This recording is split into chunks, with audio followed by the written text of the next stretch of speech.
Hey guys, what's up? It's Will Patterson here again and welcome to a new video. Today I'm going to be telling you 4 things I wish I knew when I first started out logo design. The first thing I wish I knew when I first started out is that it isn't easy. Logo design and any sort of creative work is fun, but it's not easy. But for so long I think people are always like, well, if it's fun, it should be easy because easy is fun. You know, that isn't actually right and that is not true. As in, logo design is fun, but it's not easy. When I first started out, I realized this very early on. I saw people's work that they were better than me, and I saw that I had to do a bunch of things that I didn't find fun to actually get to where I needed to be. And by that I didn't mean I didn't enjoy it at some point, but there were things like, you know, writing blog posts, things like reading books, researching and getting better by getting people to critique my work. That isn't very fun to me, but you know, it has to be done. Especially a few things that isn't fun is all the payment situations, disagreements. Sometimes working on logo designs or any creative process isn't easy, but it is fun because that's the idea. It's a fun thing to do, and that's why we go into the profession. So don't be mistaken, your work probably won't be easy all the time, but let me tell you this, it will be fun. The second thing I wish I knew when I first started out logo design is stop doing free work all the time. You know, there's a few things that I rant about online, and that isn't many. You know, I'm not very negative when it comes to design or any sort of thing when it comes online. I don't like to be negative, I like to be positive.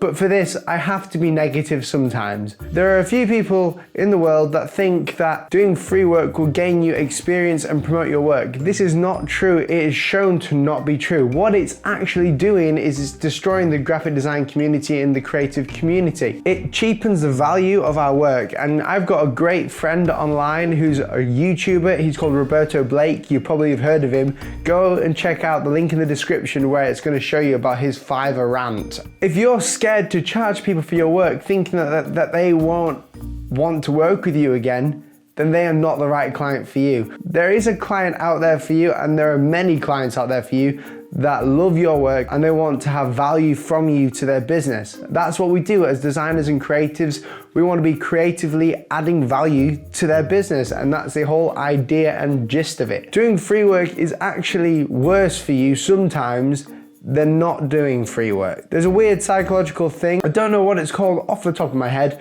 but when you actually charge people for your work or charge people for your time, they value that more because it's cost them something. Whatever we get and we buy for a large cost, or whatever the huge cost is, the more value we put on the thing we bought. I'm not saying that you can just charge like $1,000 for a dot. That's not cool. You shouldn't do that. The third thing I wish I knew when I first started out in logo design and my creative career is listen. When we start doing logo design and any creative thing, we think that we've got it. We think that our work is great because we spent so much of our time, and our work is personal to us. So whenever we have a client or someone that's paying us for the work, we don't want them to tell us that it's not what they wanted, because that's part of us. We've put our personality into there, and somehow in our heads we sort of think that they are offending us because they don't like our personality. If you don't think that, I do sometimes, but you know, it's all good because I'm saying this, you need to listen to people's critiques. Constructive criticism is a huge must for anyone who's wanting to learn to grow in their creative career, whether you're a writer,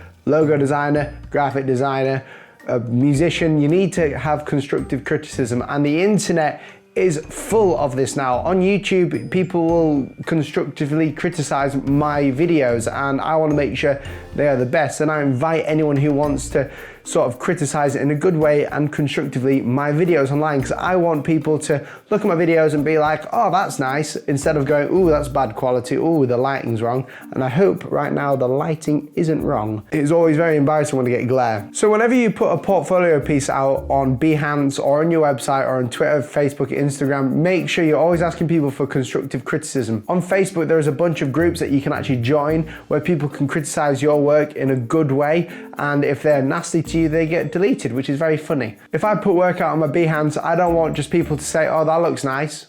I don't want people to think that because I do this for a living, they have to be supportive of me, like my family or my friends. I want people to think, yeah, I can add some value to this and I've got something to say about this, of how to make it better and for you to grow. So this is what you can do. That is constructive criticism. On the other hand, I must say, don't listen to people that are nasty to you, okay? And that leads me on to the next thing. The fourth and final thing that I wish I knew when I first started out in logo design and graphic design is keep going. This generation gives up more than any other generation, I believe. And I think that is because we have so many opportunities just to give up on. We are so lucky nowadays that we have the internet and we have all this free information online, like on YouTube, where you can learn, literally you can learn design of YouTube, and you can learn design of forums, and you can learn theories and everything of all these different platforms. But we give up a lot, and I think I know the reason why. One of the reasons that I felt like giving up at one point is because people kept on posting negative comments about my work, and they weren't constructive. They were actually really rude and nasty. But because they were nasty,